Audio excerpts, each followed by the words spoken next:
Today we do have a student presenter, and I'm really excited about this. As soon as I saw the poem, read it for the first time, I was like, you know what, it's automatically becoming the adopted 2024 Writers Expo poem of the year. So please give a round of applause to Ava Coot.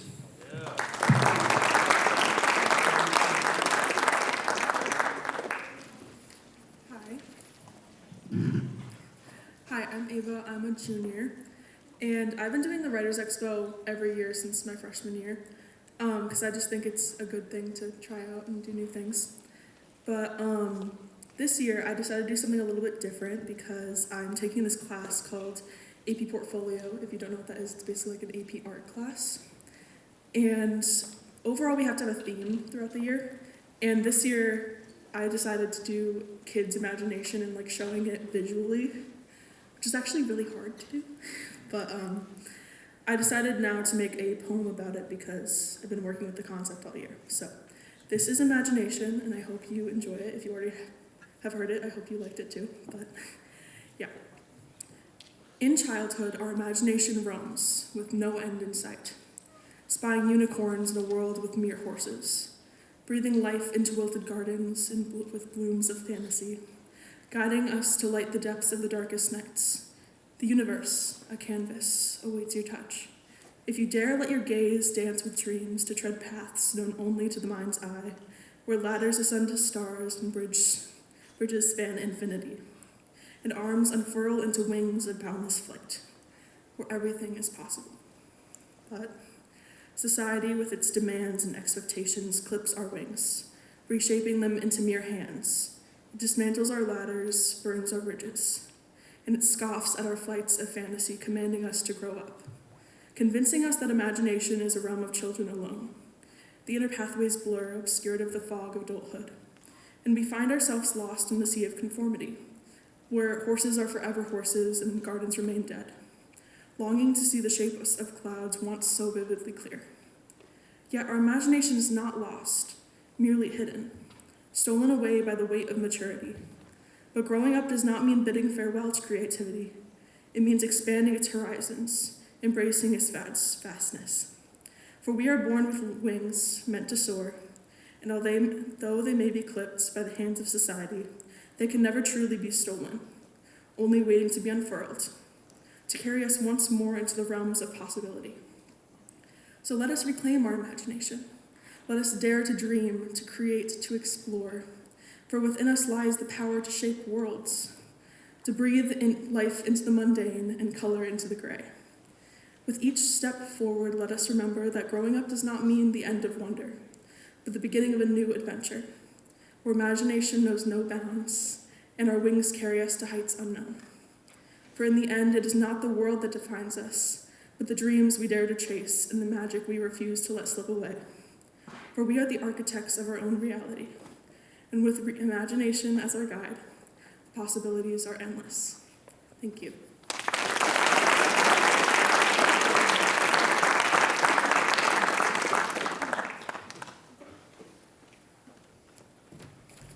The possibilities are indeed endless. It's kind of a theme today a little bit because both professionals that we've had on this stage did not end up where they started out.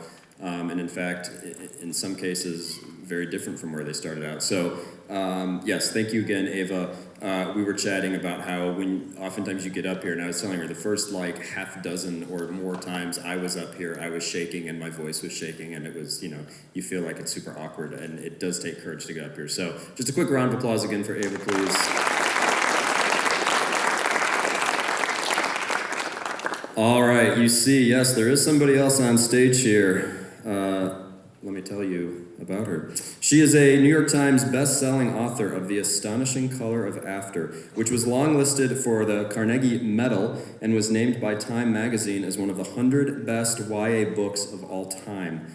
Her latest novel, An Arrow to the Moon, was an instant national bestseller and featured on NPR's Best Books of 2022. She is currently on the faculty of the creative writing programs at the New School and Vermont College of Fine Arts. Please give another round of applause to Emily Exar Payne.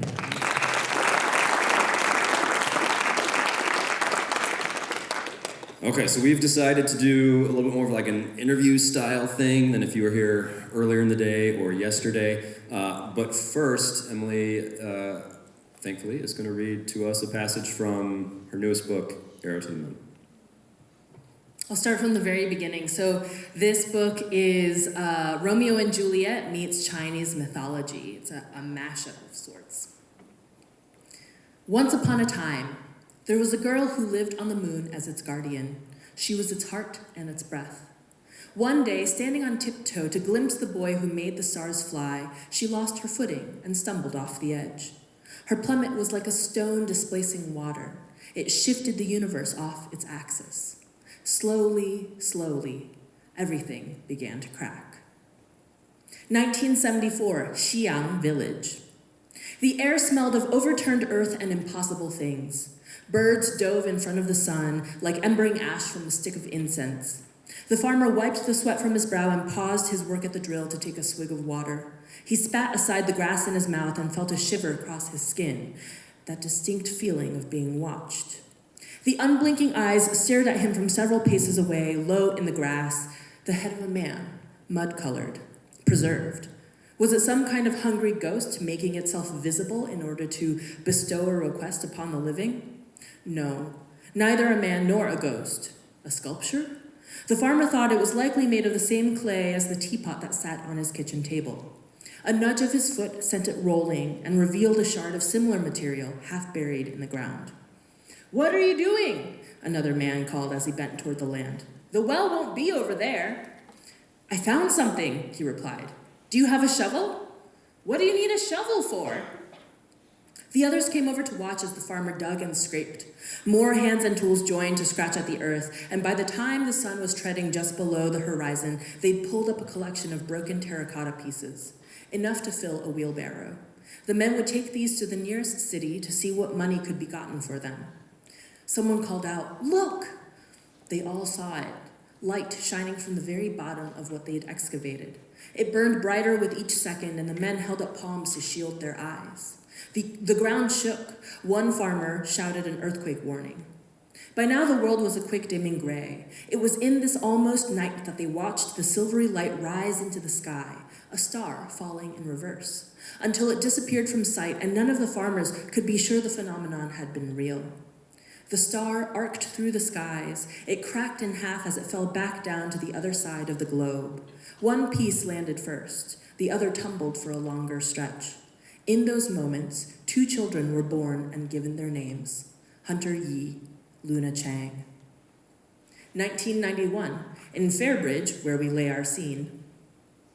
Luna Chang was about to make a bad decision. The door of the walkout basement yawned wide, and the older kids were already pouring into the night, guppies who'd been flushed down the toilet, now finding their freedom. "What are you doing?" Luna said to no one specific. "There's a guy the next house over who's a senior at Fairbridge High. He's throwing a party," said one girl. "Like a real party?" said Luna. "Yeah." The girl hesitated. "Our shoes are upstairs, though." As if in response, a saxophone intro blared from above, followed by some auntie's microphone-enhanced vibrato. Luna hated these things. Her mother and father liked getting together with the other Mandarin-speaking members of their very white community, which, good for them. What she didn't get was why they had to drag her along. While the parents wailed out Chinese oldies on the sound system upstairs, all the kids, aged 4 through 18, were relegated to the basement. This was where the youngest ones wreaked havoc and broke the cue sticks of the miniature billiard set, where the teenagers were sullen-faced and sighing, and the oldest ones pretended not to have heard about one another's SAT scores from their parents. Luna used to have Roxy for company, but Roxy was away at college now. "We're celebrating the Mid-Autumn Festival," her father had said when Luna didn't want to go. He'd opened his face wide with exaggerated cheer. "There will be so many different types of mooncakes." And then he was wrong. There was only one kind, red bean, and they didn't even have salted egg yolks in them. This party sucked. Luna could stay here in this corner of this random auntie's house, watching awkward middle schoolers work at loops of string for Cat's Cradle, listening to the occasional exchange of jokes that weren't particularly funny, idly wondering about the people she didn't recognize and probably would never see again. Or she could do something different. Her heart drummed in her ears. She was not a rule breaker. I'll I'll stop there.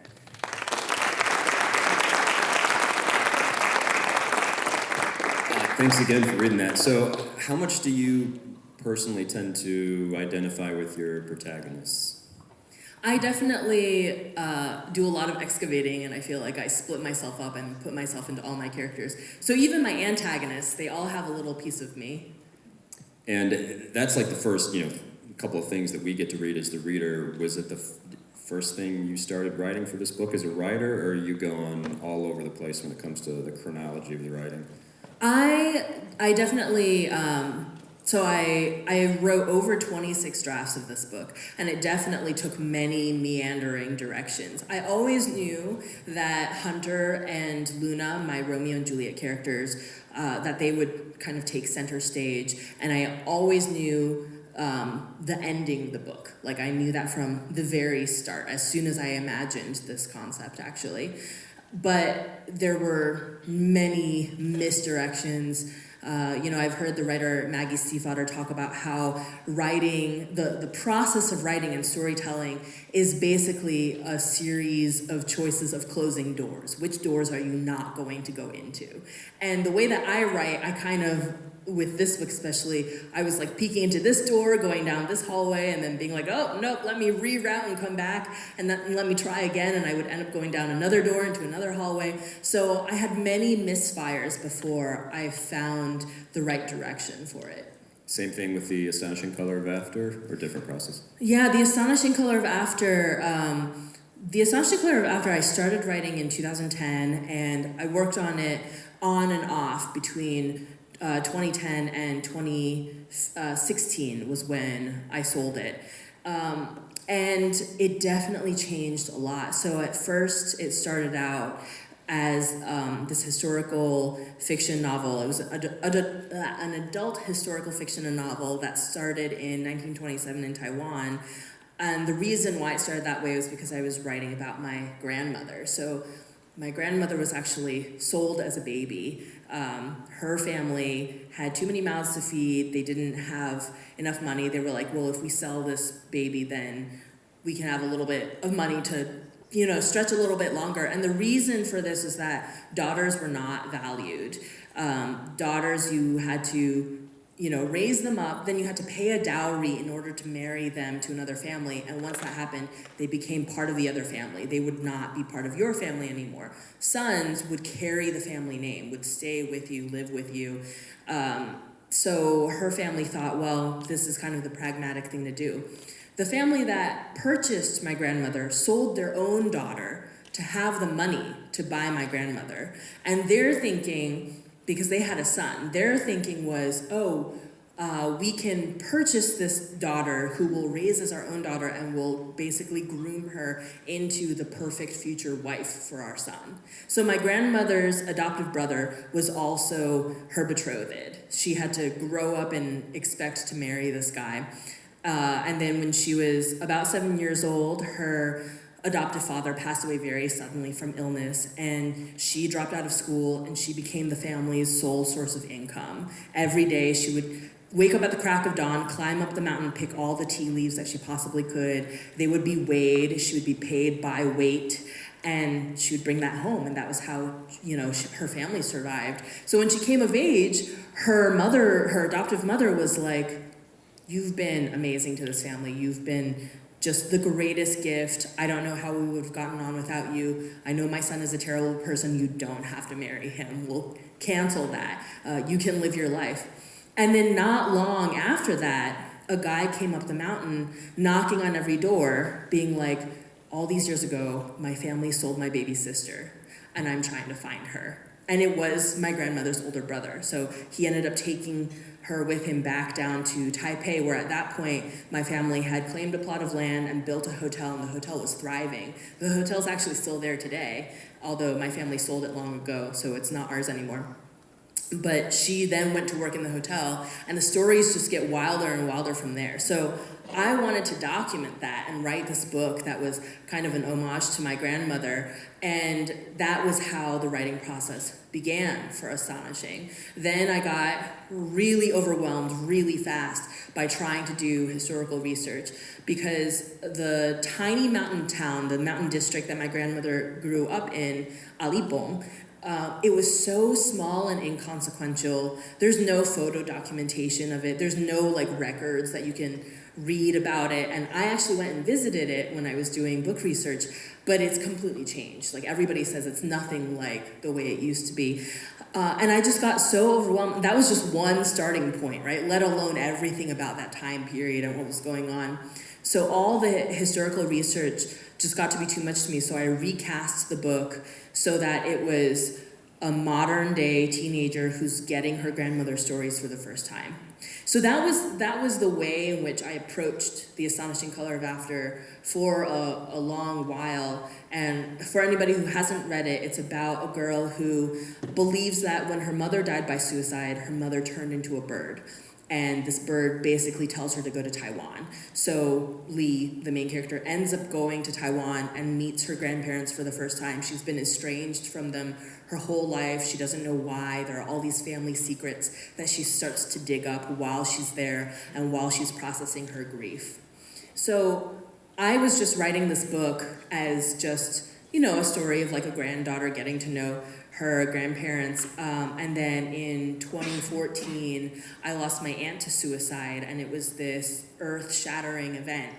And I ended up writing The Astonishing Color of After from scratch again, like I started over as a way of processing my grief. And that was also so the book changed. That was when the book became about suicide and depression. Before that, it hadn't had any of that in it.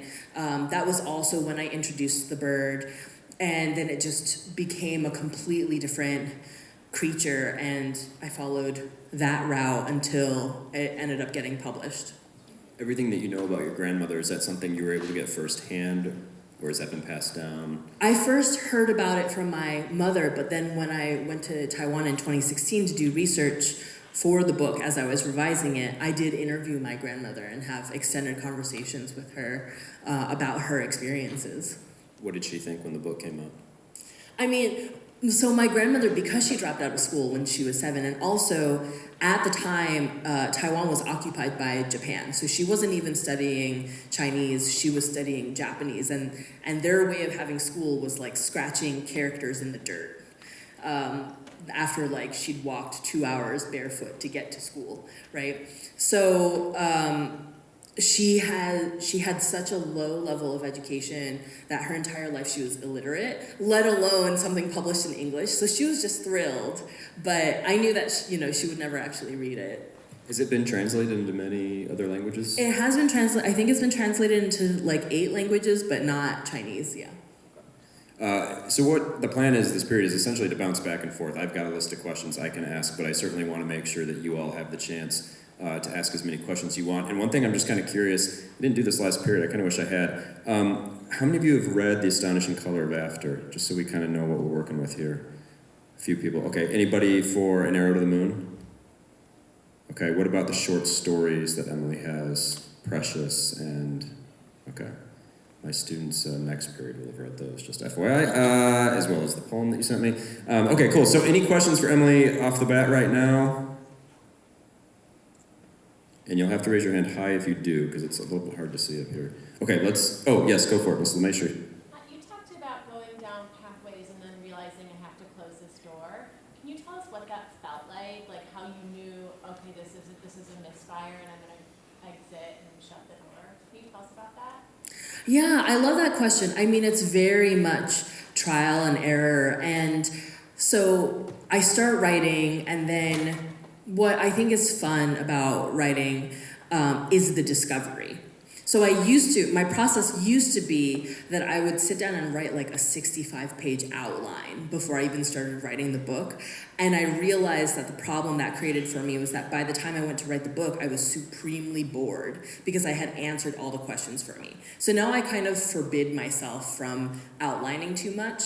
And so consequently, I do a lot of meandering. So I establish my characters, I start writing, I get into a flow, and my characters might just decide like they want to go explore some random place, some random thing, or like they might ask each other a question that kind of sparks something different. And I'll be like, okay, like, yeah, let's see what happens if I follow them and I go down this path.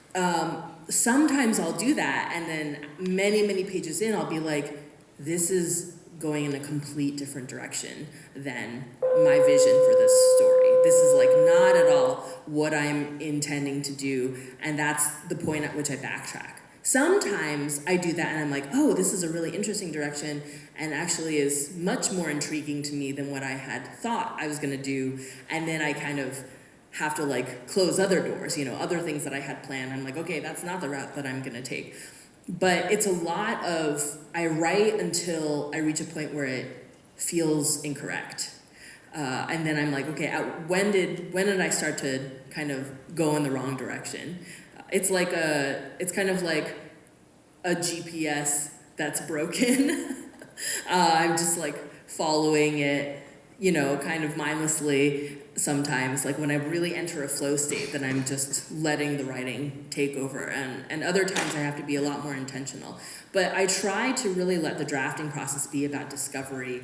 And then I think about writing as the process of like, the first stage, drafting, is digging up clay. If I don't dig up clay, I've got nothing to work with. So I'm drafting, I'm letting it be messy, I'm letting it go in incorrect directions. And then, once I've got all the material, once I think I've figured out the arc of the story, then I sit down and I sculpt. That's the revision process. So my revision process is very intensive, and I remember being a young writer and feeling like, I don't understand. I know in theory I need to revise. I know in theory I need to edit.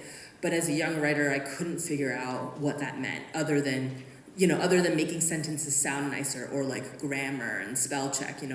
I couldn't really wrap my head around what does it mean to edit a story. So that took a long time for me to kind of learn. And I think the process of letting myself go through incorrect doors and hallways is a way of exploration that I think is really important.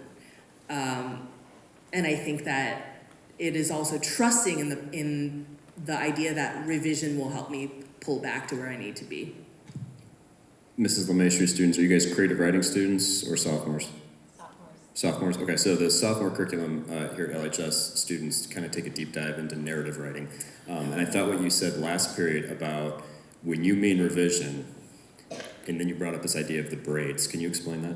Yeah, so, as I was just saying, it's so much more than just like grammars or like making sure that thoughts make sense in a sequential order, right?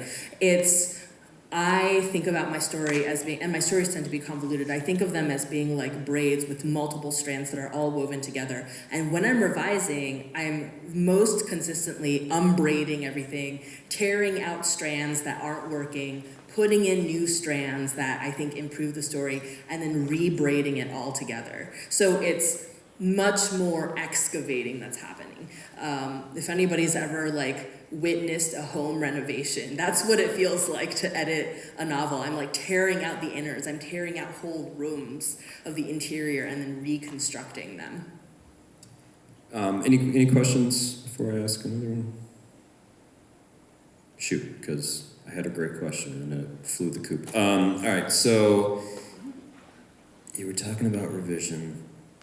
Let's just do this. Tell us about your childhood and how that impacted your writing.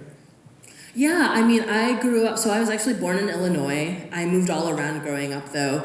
So I lived in South Carolina, I lived in Wisconsin, I spent the longest period of time in New Jersey. I also moved around within each of those states. And every time I moved, we kind of ended up in another environment that was majority white, and I would be a token Asian, or like maybe one of two Asian kids there. And that created a very specific experience of identity for me. So my stories very much touch on that feeling of like, what is it like to be othered? What is it like to have like a foot in a couple different cultures, to have a different way, a complete different way of engaging with and understanding my parents than my friends did, of engaging with and understanding their parents.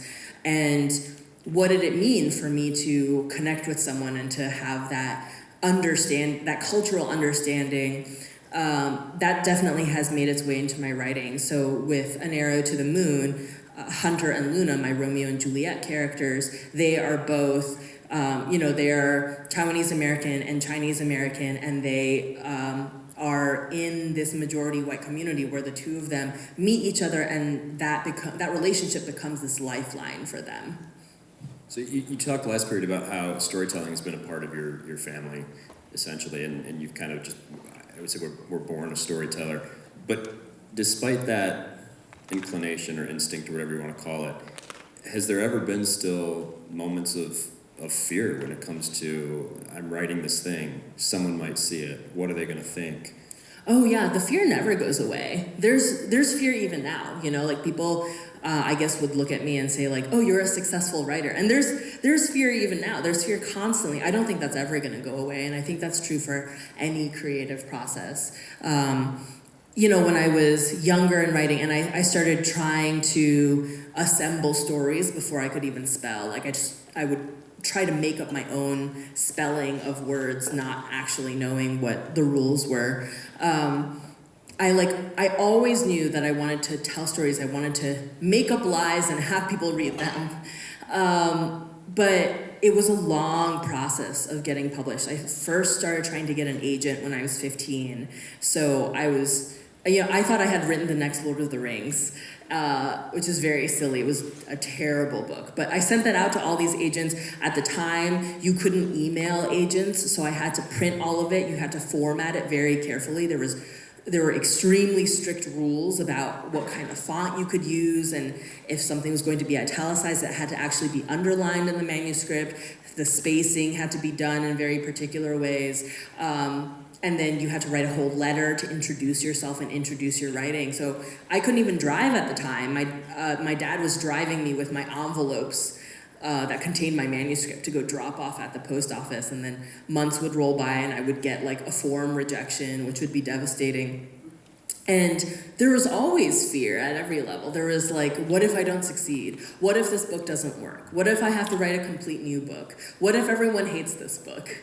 What if I can't make it? I think that's the biggest fear. What if I can't make this be what I want it to be?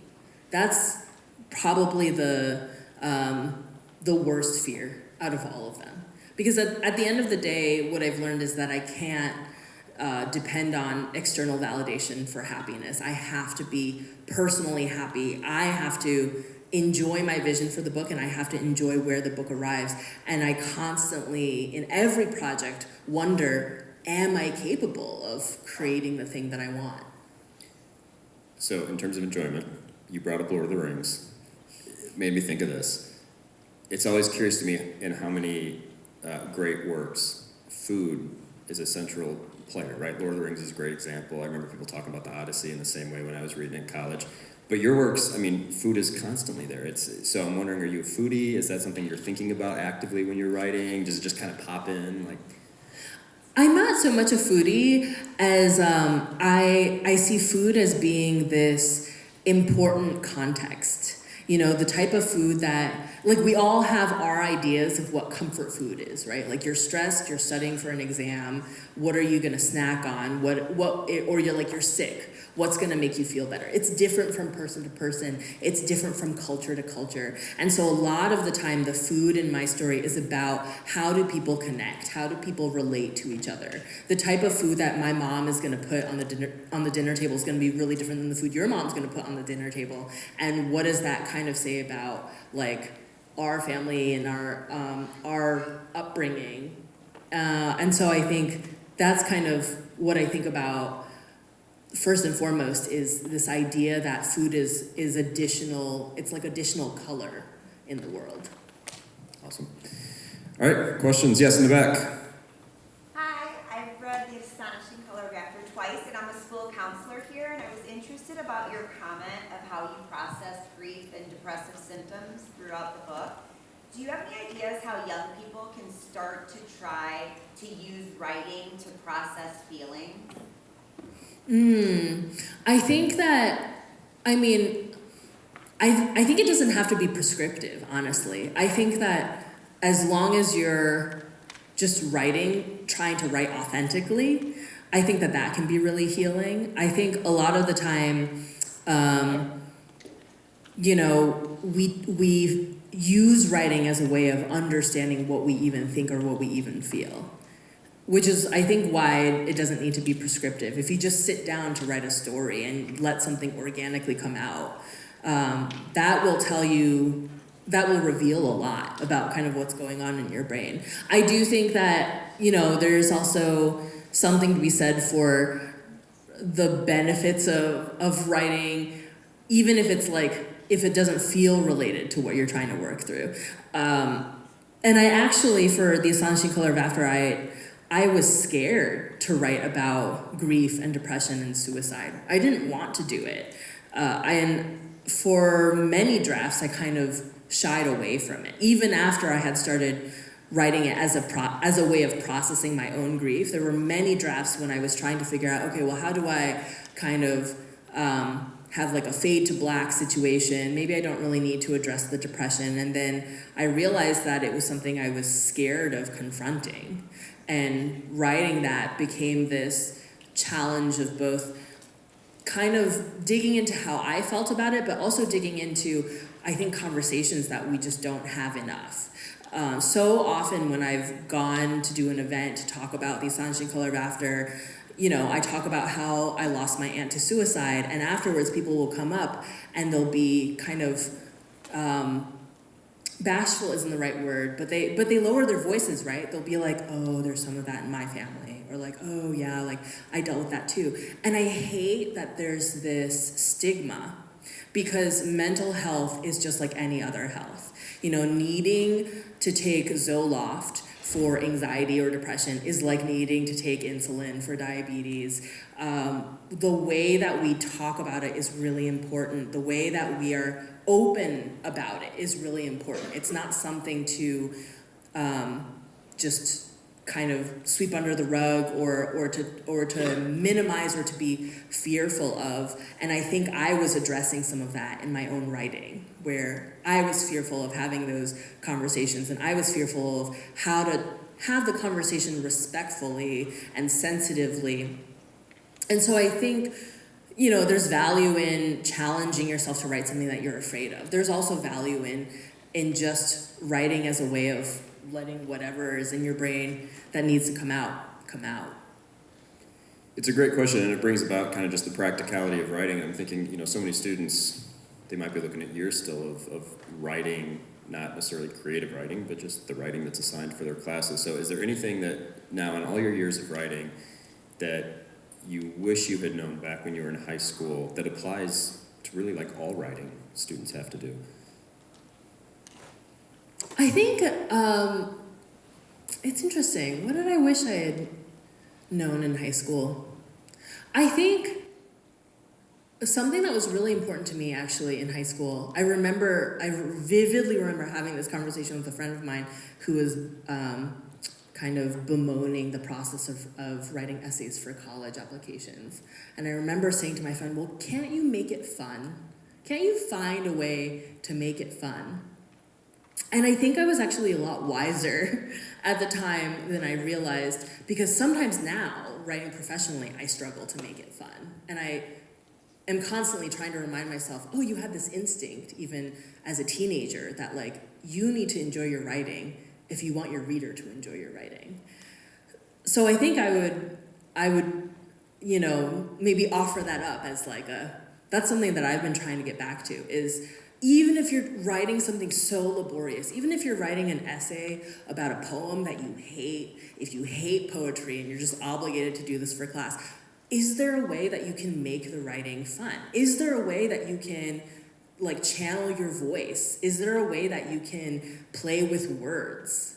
There's so many different ways. Like writing is such an intimate thing that we do. It's kind of like, if you have a culture of making jokes with your friends and maybe you get into this habit of like at every turn possible, you try to bring up certain inside jokes or you try to like flavor your lunchtime conversations a certain way. You can do the same thing with your writing. It's definitely a way of kind of interrogating the self, and it doesn't have to be laborious. Did all that work done in classes in college with stuff that was not creative writing help you in any way in terms of actual creative writing? Oh, absolutely. I think I had one of my absolute favorite teachers was my AP composition teacher, junior year of high school, and she assigned us so many incredible texts that I still think about today that have contributed to my writing today. One book she made us read was On Writing Well by William Zinsser, which sounds like a really boring title, On Writing Well, but it's actually so hilariously and cleverly written that it kind of reads like a beach book. And I still think about like principles of writing that I read in that book, and I still apply them today. And I will actually reread it before I'm about to do an edit of my own work. I think that there are so many things that I learned in my high school years that have really shaped the way that I write now. Okay, audience questions? Yes. What was the next Lord of the Rings going to be about? What was the next Lord of the Rings going to be about? I mean, it was kind of, when I say like I thought it was the next Lord of the Rings, I mean that it was like kind of in the style of Tolkien. It was this sprawling secondary world. I thought it was very original at the time, but I think now in hindsight, I don't think it's that original. But it was about this character who he had magical powers. He was a mage. He thought, and he existed in this state where every single time a decision was made, another world was created. So if you decided to have orange juice, you had the choice of orange juice or milk one morning, then you choose orange juice, but in another world, there's immediately a spliced off version of you that chose milk. So in this fantasy world, he's making all these different decisions, and it comes to light that there is an evil version of himself that exists in another world that made all the wrong decisions, and that evil self has broken into this world, and he has to figure out how to defeat that version of himself without killing him, because then he would kill himself effectively. So it was it drew a little bit from like Le Guin and from Tolkien in terms of style, but it was also a little bit more sci-fi, and it was really terrible. At some point, there was like a sorceress whose body was trapped in a violin. It was very chaotic. But it was an exercise in finishing a project. Like I actually wrote that story from beginning to end. And I think when you're a young writer and you know that you want to publish novels, the hardest thing to start with is getting to the end, is actually telling a story all the way through. I always talk about shiny new object syndrome. Like I'll be working on a story and then it's very tempting for me to be like, wait, what if I write that other story instead? Like I haven't yet had the chance to encounter any obstacles with it. So it still feels pure and brilliant in my brain. But when you start writing a book, you encounter all these issues, you encounter all these stumbles, and it can be really discouraging, and you just have to force yourself to get to the end. So I laugh when I talk about that book, when I think about that book, because it was, so poorly written for so many different reasons, and also very gratuitous, because I was like, if Tolkien can spend 10 pages at a time talking about trees, then like, why can't I? And at the same time, I have this fondness in my heart because that was the first novel that I wrote from start to finish. So how did it end? Did the other self? He did. I can't fully remember how he defeated him, but he somehow defeated him. And he somehow made the sorceress not evil, and then I think they ended up together. I also didn't understand editing at the time, so it was definitely a lot of weird tonal shifts and stylistic shifts in there. You mentioned last period that you were, I think in high school, really intensely focused on music. Violin? Yeah, violin was one of the things. I also I played piano. I sang. I was really irritated because I had started learning music in Wisconsin, where nobody for miles around played any musical instruments. Like none of my friends, nobody in my school district or anything really played any musical instruments. And then I moved to New Jersey, where like I feel like every East Asian student for miles around played violin, piano, and I was like, I'm not a stereotype. So that was kind of an interesting experience in growing up. So we're the one former Wisconsin resident in the room. Where in Wisconsin did you grow up? I lived in Whitewater. Oh, okay. Any questions from the audience? Yes, in the front corner. Do you always start a book with the end in mind? No. I start a book with a concept. But for An Arrow to the Moon, because the concept was so specific, the ending came to me really quickly. But I'm not always certain of the ending. Sometimes I just have a few peaks in the middle that I know I'm aiming for, and then I figure out the ending as I go. I think there's another question up front. Yeah. How did you know that writing was your true passion? I think that I like this question because the idea of like a true passion can feel almost like overwhelming and so important, right? I think I had a lot of passions. I was into visual art. I was a very intense musician, and I was really into writing. But I chose writing, and I chose to commit to it, and I made the decision that I was going to throw all my energy into it. So in a lot of ways, how did I know it was my true passion? Because I decided. But I really think that, my life could have gone in many different directions. I could have decided to completely focus on music instead as an adult, and I just didn't. Do you still play much music? Does it help with I writing? play for fun, yeah. Yeah, it's interesting because it definitely uses a different part of my brain, so it can be nice to kind of go and mess around on the piano when I'm frustrated with a chapter or something. Other questions? Yes. What has been your family's reaction to your work? My family is really sweet and has been very supportive.